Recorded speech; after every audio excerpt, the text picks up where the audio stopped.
নমস্কাৰ মৰমৰ ছাত্ৰ ছাত্ৰীসকল, তোমালোকক আইটি তালুকদাৰ ইউটিউব চেনেললৈ স্বাগতম। আসাম সেৱা বোৰ্ডৰ ক্লাছ 10ৰ ছ'চিয়েল ছায়েন্সৰ জিঅ'গ্ৰাফী পাঠৰ প্ৰথম চেপ্টাৰ অৰ্থনীতি ভূগোল। অৰ্থনীতি ভূগোলৰ বিষয়বস্তু আৰু সম্পদ, এই প্ৰথম পাঠৰ ওপৰত 25+ MCQ ওলাই আহিছোঁ। প্ৰিভিয়াছ ইয়াৰ কুৱেশ্যন আছে, ইয়াতে ইনক্লুড আছে, অন্তৰ্ভুক্ত আছে। আগন্তুক পৰীক্ষাত আহিব লগা HSLC গুৰুত্বপূৰ্ণ ইম্পৰ্টেণ্ট প্ৰশ্নকেইটা ইয়াৰ মাজতে আছে।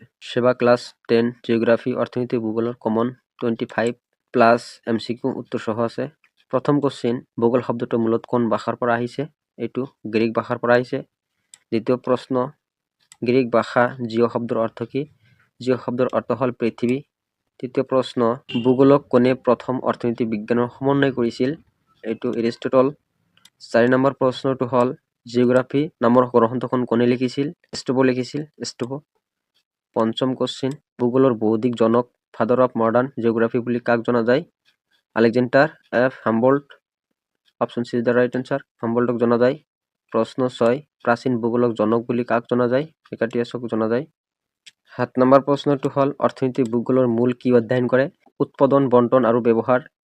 8 নম্বৰ প্ৰশ্ন, ইকনমিক জিঅ'গ্ৰাফী শব্দ দুটি কোন ভাষাৰ পৰা আহিছে? এইটো গ্ৰীক ভাষাৰ পৰা আহিছে। অৰ্থনীতিক ভূগোলৰ মূল লক্ষ্য কি? অৰ্থনীতিক ভূগোলৰ মূল লক্ষ্য হ'ল সম্পদৰ সঠিক ব্যৱহাৰ। প্ৰশ্ন 10, উৎপাদনৰ কাৰ্য ত্ৰিভুজ কোনটো? এইটো ভূমি, শ্ৰম, পুঁজি, এই তিনিটাক আমি ত্ৰিভুজ বুলি জনা যায়। প্ৰশ্ন 11, কৃষি কোন শ্ৰেণীৰ অৰ্থনৈতিক কাৰ্যত পৰে? কৃষি এইটো প্ৰাথমিক শ্ৰেণীৰ কাৰ্যত পৰে। Option A is the right answer, option A. প্ৰশ্ন 12, শিল্প ইণ্ডাষ্ট্ৰী কোন শ্ৰেণীৰ অৰ্থনৈতিক কাৰ্যত পৰে?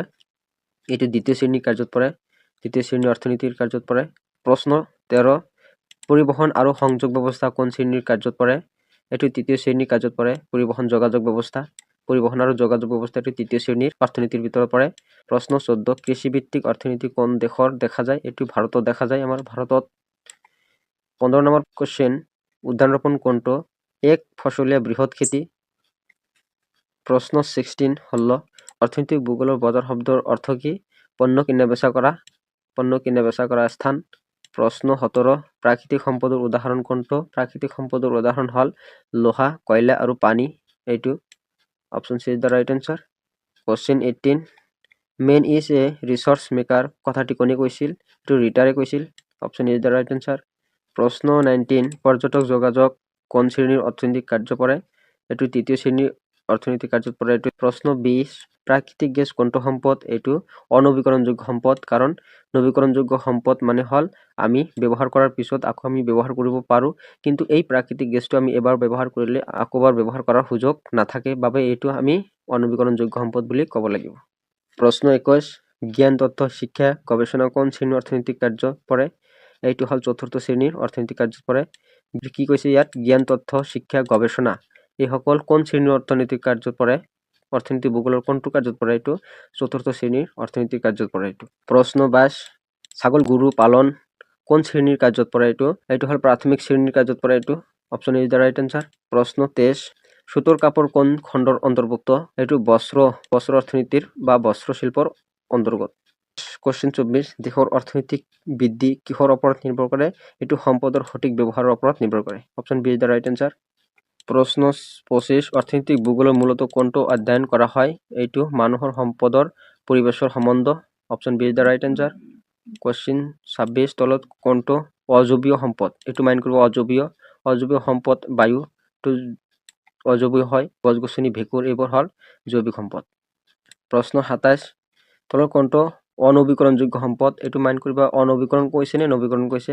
অনৱীকৰণযোগ্য সম্পদ কৈছে, কয়লা হ'ব অনৱীকৰণযোগ্য সম্পদ, কাৰণ এই কয়লা আমি এবাৰ ব্যৱহাৰ কৰিলে আমি আকৌ এবাৰ ব্যৱহাৰ কৰাৰ সুযোগ নাথাকে, বাবে এইটো আমি অনৱীকৰণযোগ্য সম্পদ বুলি ক'ব লাগিব। যিটো বস্তু এবাৰ ব্যৱহাৰ কৰাৰ পিছত আন এবাৰ ব্যৱহাৰ কৰাৰ সুযোগ নাথাকে, তেনেবোৰ সম্পদক আমি অনৱীকৰণযোগ্য সম্পদ বুলি ক'ব লাগিব। প্ৰশ্ন 28, তলৰ কোনটো বিলুপ্ত প্ৰাণী হয়? বিলুপ্ত মানে এতিয়া নাই, নলগাহৰি আৰু বহুতো আছে, ডাইনাছৰ আছে আৰু দত চৰাই, দত পক্ষী আছে। এইবোৰ বহুতো প্ৰাণী আজিকালি দেখা নাযায়, এইবোৰ হ'ল বিলুপ্ত প্ৰাণী। প্ৰশ্ন 29, IUCN সংস্থাটো কোন আন্তঃৰাষ্ট্ৰীয় সংস্থাৰ অন্তৰ্গত? এইটো হ'ব ইউনেস্কোৰ আন্তঃৰাষ্ট্ৰীয় সংস্থাৰ অন্তৰ্গত।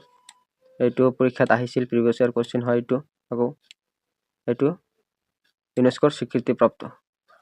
এইখিনি আছিল ক্লাছ 10ৰ ভূগোল খণ্ডৰ 1 নম্বৰ পাৰ্টৰ কেইটামান MCQ দিবলৈ যত্ন কৰিলোঁ। ক্লাছটো ভাল লাগিলে লাইক কৰিবা আৰু বন্ধু বান্ধৱীলৈ শ্বেয়াৰ কৰিবা আৰু এনেধৰণৰ কণ্টিনিউৱাছলি ক্লাছবোৰ পাই থাকিবলৈ দিতালুকদাৰ ইউটিউব চেনেলটো ছাবস্ক্ৰাইব কৰি ৰাখিবা, লগতে বেল আইকনটো প্ৰেছ কৰি ৰাখিবা।